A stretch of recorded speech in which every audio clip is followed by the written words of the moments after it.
الرجيم. بفضل الله بسم الله الرحمن الرحيم. الحمد لله رب العالمين بارئ الخلائق أجمعين، والصلاة والسلام على سيدنا وحبيب قلوبنا أبي القاسم المصطفى محمد. محمد وآل محمد وعلى آله الطيبين الطاهرين، لا سيما بقية الله الأعظم من حجة الحسن روح فداه واللعن على أعدائهم أبد الآبدين ودهر الداهرين. قال الله العظيم في كتابه بسم الله الرحمن الرحيم: وقل اعملوا فسيرى الله أعمالكم ورسوله والمؤمنون. صدق الله العلي العظيم.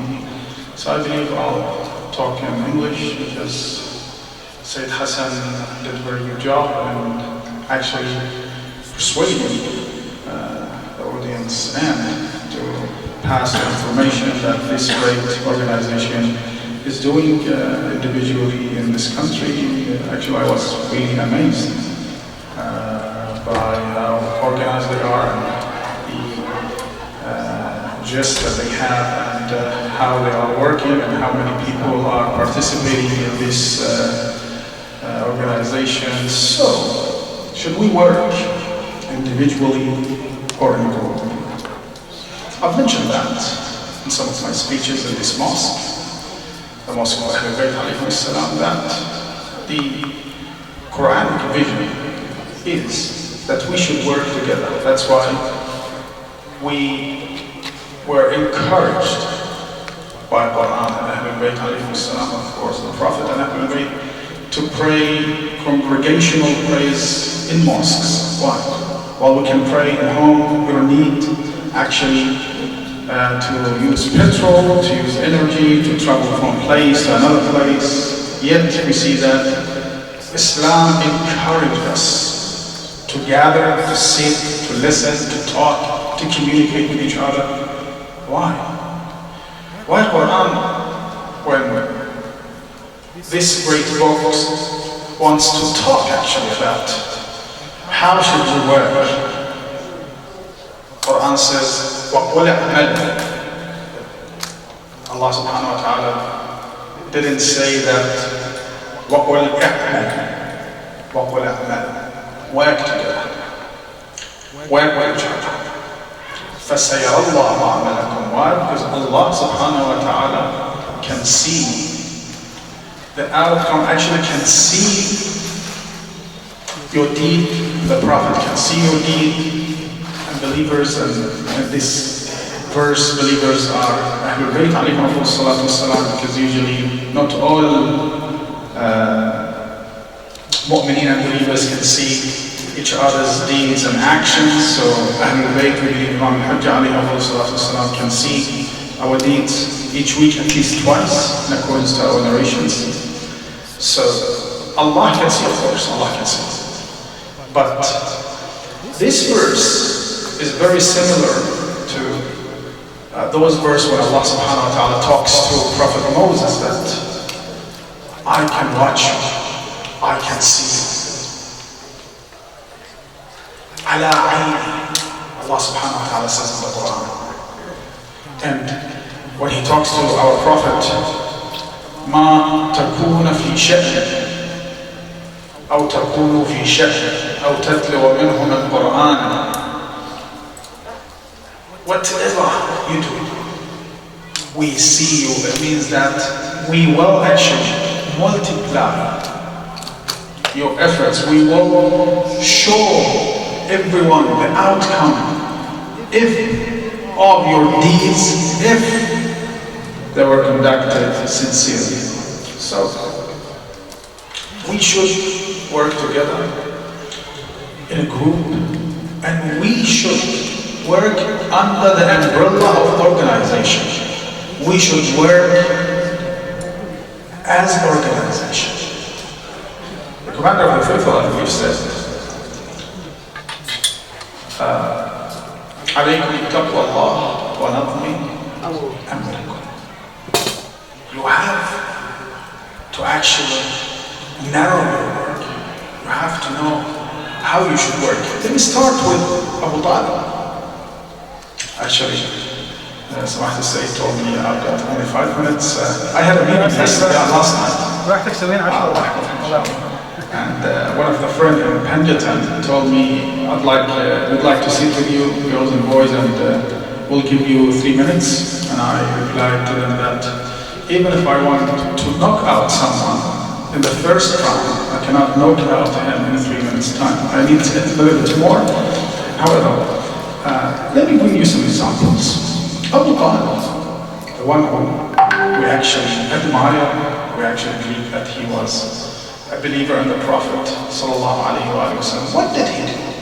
He worked as organization. Actually, we as Shia believe that he was a believer, and we try to protect this idea. And some of other sects believe that he wasn't a believer. He did not believe in the Prophet. He wasn't a Muslim. And that's why they narrate fake narration about Abu Talib. They say that Abu Talib will be in hell. Okay? وَيَغْلِي مِنْ نَعْلٍ بِقَدَمِهِ مُخُّهُ, that his brain is boiling because of fire shoes that he is wearing. This is ridiculous. Very ridiculous, because Allah subhanahu wa ta'ala says in the Quran, وَالَّذِينَ آوَوْا أُولَٰئِكَ هُمُ الْمُؤْمِنُونَ حَقًّا, those who gave shelter to our Prophet, they are the true believers. وَالَّذِينَ آوَوْا أُولَٰئِكَ هُمُ الْمُؤْمِنُونَ حَقًّا. What did Abu Talib actually do? I believe the most important thing that he did was that he established an organization in Bani Hashim and gave them the responsibility to protect the Prophet. Where and when? When Quraysh and Mecca decided to attack the Prophet. That's it. They put sanction against the Prophet. They couldn't succeed. They actually tried as much as they can to persuade Abu Talib to hand our Prophet over to them, and etc. Then they decided to fight against the Prophet and kill whoever fights back. Abu Talib salamullahi alayhi did one important thing. He went to Masjid al-Haram and he grabbed the actually so-called thawb al-Kaaba, the dress of the holy Kaaba, and started to talk to Bani Hashim using a poem. He started his poem by saying, خليلي ما أذني لأول عادل بصواء في حق ولا عند باطل وأحضرت عند البيت رهطي وإخوتي وأمسكت من أثوابه بالوصائل, till he says لقد علموا أن ابننا لا مكذب لدينا ولا يعنى بقول الأباطل, and we will attack you back بضرب ترى الفتيان فيه كأنهم ضوارب أسود فوق لحم خرادل. And then if they want to initiate and ignite any war, let us see which one of them will retreat, will go back, will abandon Muhammad. We will not do so.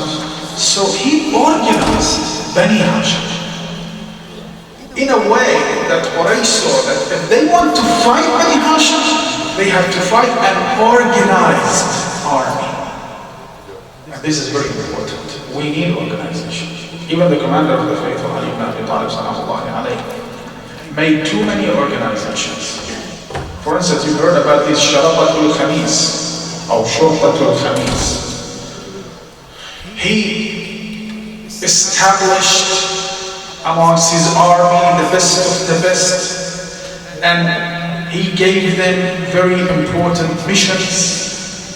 He established organizations amongst his government that they can take care of poor people, of orphan people, of infrastructures, and etc. So if we want to work in a group, we have to work as an organization. And that's why we need constitution. How should we work? Which person is suitable for which actually part of this work, and etc. This is important. It's not enough for us to stay religious, to help poor people. Let's say that I've got a family overseas, orphans and widows, I'm taking care of them. That's okay. What if I pass away? Who will take care of them? And that's what we have to do. Even our good deeds through organizations. So our good deeds can continue. So we need organizations. And you have. This Mلتقى الشيعة. I was amazed. It's very organized. Try to participate, try to come to the mosque, try to actually take some of their responsibilities, be with them, work with them. Because frankly, Sayyid Hassan Allah was talking about the مختصر and how all of us will die one day. That's true. I don't know, probably in 20, 30 years, you will be, the youth, will be standing in this place and talking and persuading, encouraging youths to come and participate in the organization. And when I say 20, 30 years, it's the mosque. It's the mosque. That's why for now, we need to participate, we need to be, we need to appear in mosques. I don't know if I should bring this story and narration. Once, a few of our Prophet's companions decided not to attend any praise of the Prophet. The Prophet went with his progeny and with his some of army and companions. And he said, you have to attend. Why? Because mosques back then, or the mosque of the Prophet ﷺ, used to be the place of his government. So if someone says that I don't want to participate in congregation's praise of the Prophet, it means that he was opposing the Prophet's government while pretending that he is a Muslim. So it's going to be a government in a government, and another government in a government. Some of them try to make Masjid al-Barak. Allah subhanahu wa ta'ala ordered the Prophet, do not go there. الَّذِينَ اتَّخَذُوا مَسْجِدًا ضِرَارًا. It means that they established that mosque to harm the mosque of the Prophet sallallahu alaihi wasallam. This was wrong. This was wrong. So, work, and Allah subhanahu wa ta'ala can see you and actually can take care of your efforts, even if you hide it. Somebody one day will actually make it apparent. Don't work and hide it so somebody can come and make it apparent. No, work for Allah subhanahu wa ta'ala, and Allah will do that eventually, inshallah. So let us work together. Let us work as an organization. Let us attend mosques, because all of these beautiful jobs have been initiated in the mosque or in Hussein. There is a saying, we have that in Iran. I've heard it a lot, and we're starting to hear that in Iraq as well. They say, why do we need mosques? Why do we need Hussein? Why spending too much money on building? Well, we have orphans, well, we have widows, well, we have poor people. Yes. So go and establish a hospital. I agree with you.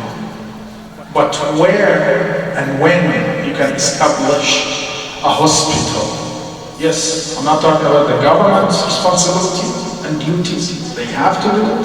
But if you want to establish a non-profit hospital, you should start and ignite that from mosques and Husainiyat.